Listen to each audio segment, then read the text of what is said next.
Hello, everybody, and welcome back to the special edition of Inside the Headset 2020 on a Saturday afternoon. And I got with me the Hall of Fame head coach of the Alcoa Tornadoes, and we will be there Saturday night. And that is head coach Gary Rankin. How you doing tonight, Coach? I'm doing great, Stork. Thanks, man. Appreciate it. Well, it's good to talk to you. Have you had a good summer? I had a great summer. Great summer, great Great summer. summer. Well, let's jump right into it. I know you got a lot of people playing football, so let's talk about numbers. What we got? About how many we got?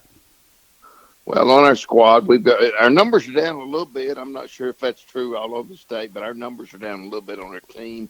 We've got about 65 kids, and that's still a pretty good number for a 3A school our size. But it's sort of a veteran team in some places, and some places we're young, like most squads.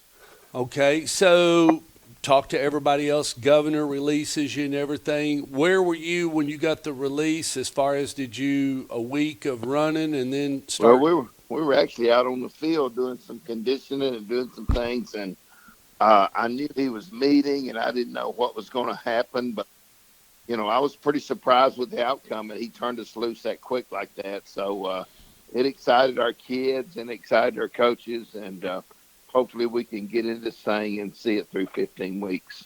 Yeah, that was the first thing Coach McDaniel kept barreling me about, Coach Rankin, was he just said, I just want to know what the plan is of how we finish. Even if we run into a little bump in the road, what is the plan for me? Just making sure that I can get this season in for these kids, and he's speaking from the heart. Right, and I have no idea what that plan is. I hope we get it in. I know we've been in school. I think we're probably the first school in America to start back. And, we've been in school for 2 or 3 weeks with part of our kids. We're bringing them in staggered, but we've done a good job. We've had a couple of cases of COVID, but it certainly didn't originate at school. It originated outside of school. So hopefully we can get our schools going back all over the state and bring our kids back into every school system and get them back in the buildings and, get this thing going. Well, I was just talking to Coach Jimmy Maynard, and they went in at 100% capacity. They've had a couple of cases, been able to maintain it. What kind of capacity are y'all looking at 8 o'clock in the morning, Coach? Well, we're 20% right now each day. We're going to rev it up a little bit after September the 1st. Okay. And bring it at a little slower pace, but we've been successful with everything that we're doing. And hopefully we can keep that up.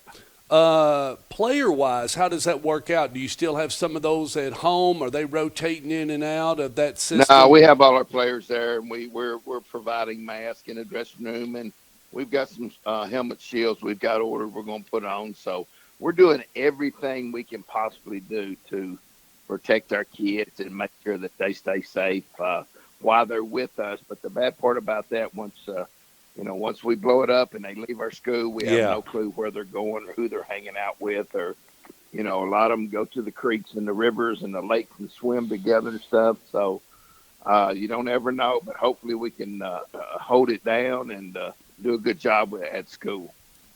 You said you had a veteran team and everything offensively. What are you bringing back on that side of the ball, Coach? Well, we lost our offensive line, basically. Ooh. Lost our quarterback, so some pretty key figures on that side. We brought back a lot of kids on defense.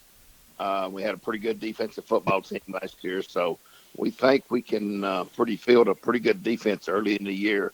I think our offense might be a work in progress for a while. We'll just have to see. But we've got two new quarterbacks that's trying to set their ground, and got a lot of receivers back. And if we can figure out a way to get the ball to them a little bit, we should be okay. Going into a game like this Saturday night, and you don't have any film, you don't know really. I'm sure you got some kids that this will be the first time, them actually, you're veteran like you said, but you got some kids that this will be the first time them going in like you need them to do and everything. What type of attack? You've been doing this a long time. What type of attack do you try to put together? You keep it vanilla, or what do you do, Coach? Well, there's certainly got to be a little bit of an art of getting ready for the first game when you don't have any scrimmages.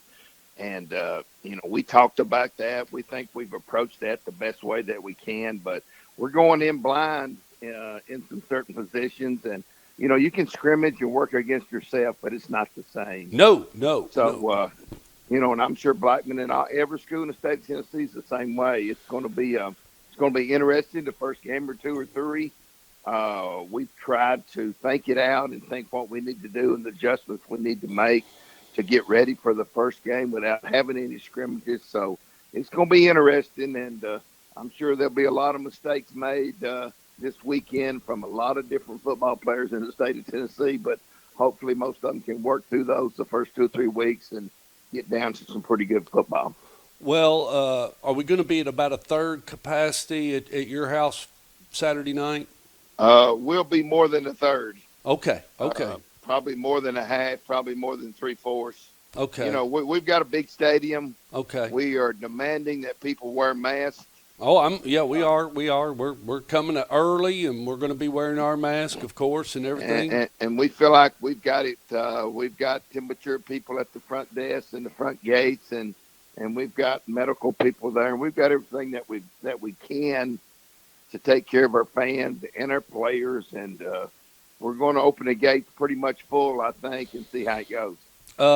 Kid Hartsfield wanted me to ask. He said you asked Coach Rankin which press box you going to be on because one's a little taller than the other, and you'll find out how popular you are real quick. That's right. Well, we've redone our press box. We got a nice facility. I think Blackman's going to be surprised when they roll into that place with our facilities and our stadium and what kind of crowd we have. And, we just hope we can make a ball game out of it. We're looking forward to it. We knew last year when we stepped up and played them, it would be a tremendous football game. And we were lucky to get out of there last year with a win. And we certainly didn't whip them in any ways. We outscored them somehow, but certainly didn't whip them. So we look for a battle this Saturday night. It'll be a great game to open up with. And, you just really worry about how kids are going to handle it. And especially kids that hadn't been in that arena much. Yeah, I talked to Sonny a little bit before he went into the arena. We talked a little while, and I said, "So what's kind of going up?" And he was just straight. He just said, the MLB's called me to go to work, and I've got to go to work, and I'm going to wear a mask when I'm supposed to wear a mask and do what I'm supposed to do. But when it comes time to go, I'm going to take that mask off, and I'm going to get to work and. It's time to forget about everything else, so. From what I've read, he's done a good job of that. Boy, he lit it up last night, Coach. He put his foot down. He sure did. So, anyway, well, Coach, be careful. It's always good. I'll see you Saturday night, and we so much appreciate you having us over and everything, but looking forward to seeing you. Should be a fun night. Appreciate it, man. Thanks. All right, see you, Coach Rankin. Bye-bye.